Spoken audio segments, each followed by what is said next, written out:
Sikubiyelele sombukele. Kama kupastor ne-channel Ifleet. uNkulunkulu akakulonde kubusise. Kukhona okukwenzayo engathi ngavama umusa, kuvama ibusiso nempilo, nempumelelo. Inamba-ke uyisinza kuphela uma ungumlandeli we-channel kusongo 97 FM Mbama. Uyisebenzisa ama-calls, awungu-WhatsApp, awungisendela ama-SMS. Uma ungifonela-ke iphutha ofanele ungalenzi ukulowo phone ubuze igama. Uma ufona njengomuntu osuke ufuna usiza, uyichaza wena sawubona njani. Mina-ke igama nguThobela kwaBani. Ngicela usiza ngithethile. Case closed. Uzama ngithi uthi amen pastor. Ngicela-ke ukubuza uma uphupha imoto enombala ophuzi, iyikhumbi, kukhona abantu ababili behla kuyona, bathi kimi, nansi imoto esikuphathele yona, woza uzongena kuyo, uyishayele banginika nezikhiye. Ngethukile, kodwa ngisithathile ikhiya, ngagibela yona, imoto ngayishayela. Angizange-ke ngisababona, bona laba bantu baphelele kuphi ngaphaphama. She was being given a car and the keys in a dream. Nake singakusho. 1. Ngokujwayelekile uma uphupha imoto, uphawu oluhle uma uyiphiwa. Lungasho ukuthi kungenzeka kumele ulindele ubunhlanhla nesibusiso, impumelelo, inqubeka phambili noma ukuthola umvuzo omuhle nomkhulu. Abanye abantu mabephupha bephiwa imoto, kubona kuza nobunhlanhla, kuza nesibusiso, kuza impumelelo, kuza imivuzo emihle. 2. Kwesinye isikhathi uma uphupha imoto, kuwuphawu oluhle uma uyiphiwa. Lungasho ukuthi kungenzeka uphiwa amandla noma unikezwa amandla ukuthi ukwazi ukuthenga le moto futhi uzogcina uyithengile esikhathini esizayo esiseduzane.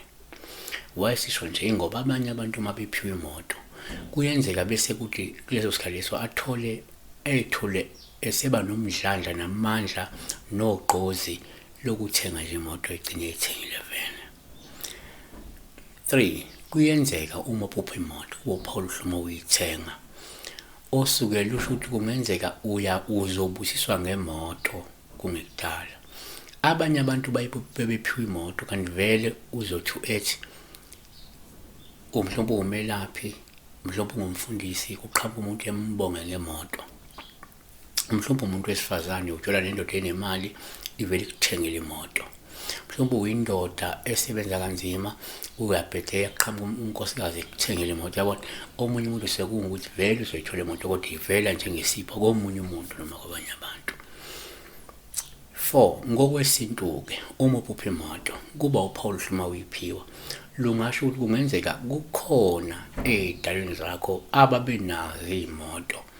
Manje sibandlulisa-ke lobu bunhlanhla bemoto ukuze uzoyithenga le moto ube sungena emkhakheni lo ababesebenzisela wona leyo moto. Njengoba nithi uphuphe kuyitekisi labamuphayo noma kuyikhumbi, kungenzeka kwakunawo okhokho bakho noma nje ey'dalweni kukhona ababenamakhumbi. Sebeza-ke nalowo moya wokuthi na ube usomatekisi noma ube usomathilakhi, ube usoma Uber.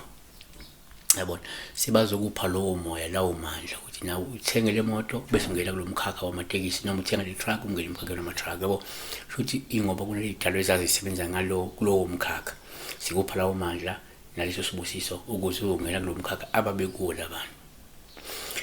Okay, 4. Okay, 5. Empeleni uma uphupha futhi imoto, kuwuphawu oluhle uma uyithenga, uyiphiwa.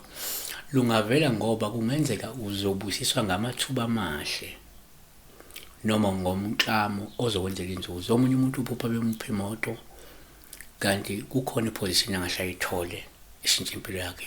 Kukhona umklamo omuhle ozomenzela inzuzo. Kukhona okuhle sokuzokwenza kulo muntu loyo. Siyabonga kakhulu besibheka lapho uphiwa imoto. Akuvama umusa.